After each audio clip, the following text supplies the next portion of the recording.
Hello there, happy travelers. Your friend. Oh, sorry. Hello. We came to San Francisco, and the first thing we do, we leave San Francisco.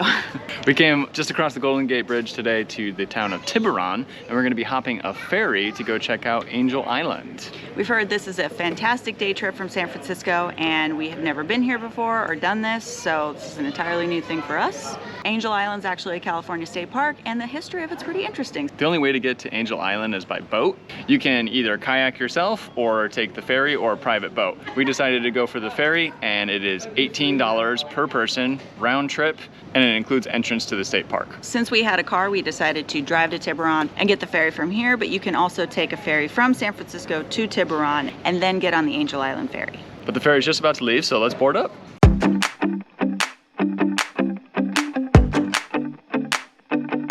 It's about a 10-minute boat ride, so it's not gonna be that far.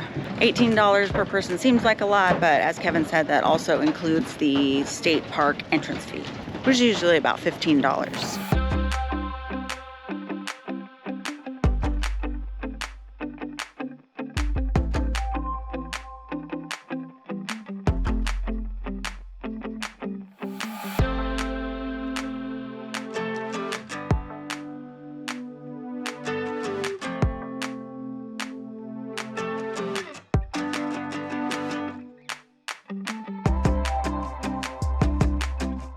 Alright, you have lots of options once you get on the island. So you can rent bikes, you can bring your own bikes on the ferry. They have regular mountain bikes, and they also have e-bikes, which is a nice surprise.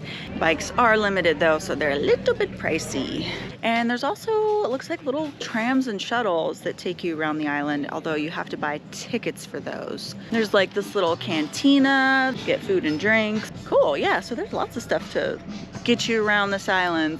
Also, you can come here on a tour, which group behind me came in on a bus tour, so you can do it as part of a longer, bigger tour. We'll link some options in the description below if you'd rather do that. So I got a little bit more information. So they do have shuttles that go to the historical places of interest, and they have tram tours. The tram tours are $18 a person. The shuttles are $5 one way or $10 round trip. So you can hike around for free if you want, or you can take a shuttle one way and hike back, or vice versa.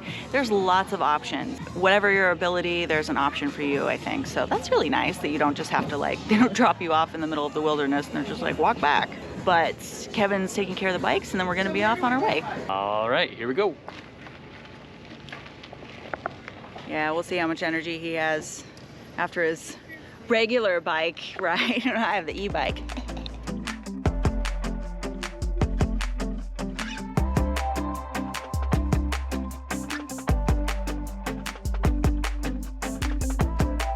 Should have gone for the second e-bike.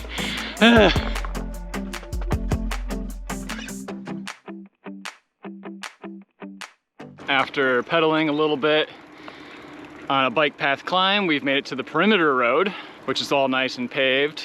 Not super flat, but not constantly hilly either. Come to our first of the immigration site ruins. So far it's just kind of foundations, but we're heading down the hill. I guess the detention center's down there. This is kind of like the Ellis Island of the West. However, I guess Chinese immigrants had a lot of trouble coming through here, and a lot of them were detained for actually months in really poor conditions. So it has a little bit of a dark backstory. Not so welcoming as Ellis Island, I guess. So we're gonna go see some of the ruins.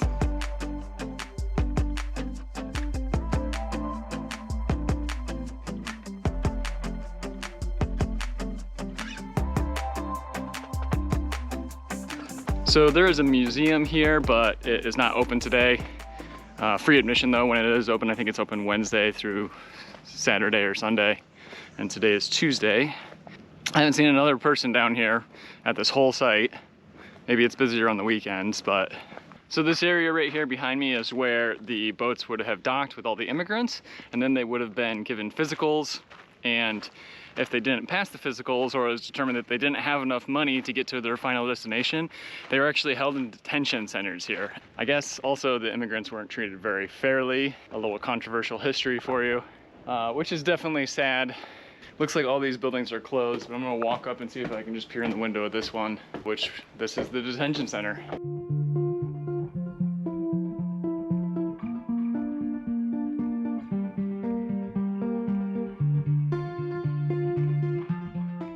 right, so we made it to another one of the Angel Island buildings. This one used to be a garrison, and it is pretty fully intact, but totally abandoned, and everything's been stripped out of it. It's kind of in disrepair, so this is definitely Kevin's jam.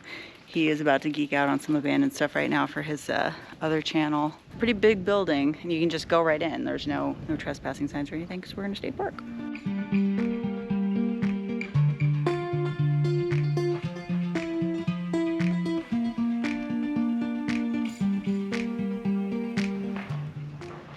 Oh, that wall is just gone. All old paint peeling here. The pipes.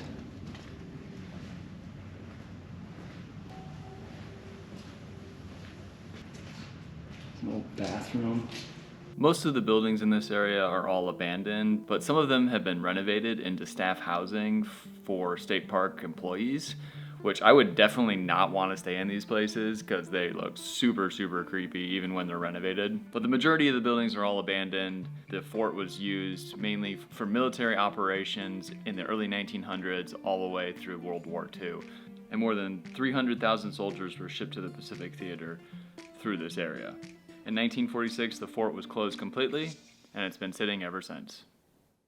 So there's quite a bit of other things to do on this island. There's a Nike missile base, lots of campsites and hiking trails. You can even walk up to the summit. So we ended up having to get back for the ferry, but we kind of saw the historical places that we wanted to see. The ferry schedule changes throughout the year, but generally it runs at 10, 11, 1, and 3, so 4 times a day, and it does the return trip 20 minutes later. So 10, 20, 11, 20, 1, 20, and 3:20. But now I think we're gonna head back to Tiburon and get some lunch. Time to head back to Tiburon. We caught the 1:20 ferry, and the last ferry leaves at 3:20. Can't stay on the island any later than 3:20, unless you're camping, which I guess is a thing. Yeah, I guess I did see those people on the last ferry that had all their gear, so that's cool.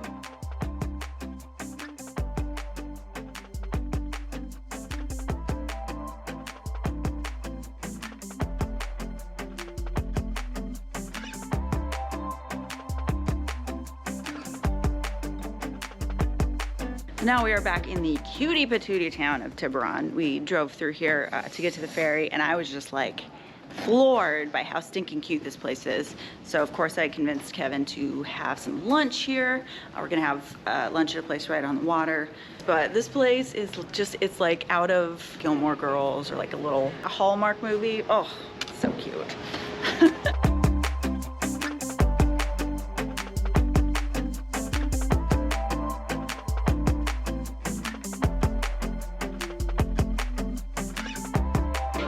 Come to this place called Sam's Anchor Cafe, which is right on the water. I think we have seafood in our near future.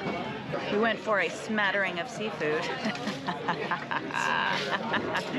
And it just got here and it looks so delicious. My mouth is literally watering. We got some calamari, some clam chowder, and Dungeness crab and beet salad. Calamari, crab, clams. I'm with the alliteration today, guys.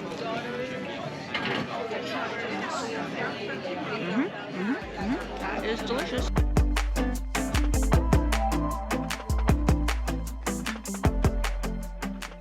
That was a great way to end our Angel Island adventure. It's a great thing to do if you're in the Bay Area and want to do something that's a little different. Highly recommend it. Great for you history nerds out there too. That's right. Thanks so much for watching, and until next time. This is Kelly and Kevin from the Awkward Tourists. Peace out.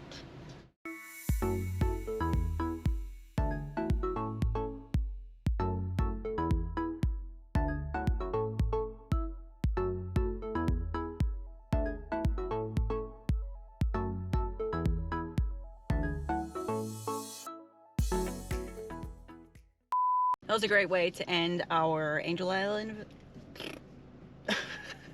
All right, I just want to know, how cool do I look right now, you guys? Oh yeah. It's a great little day trip if you're in the Bay Area and looking to do something that is not super popular.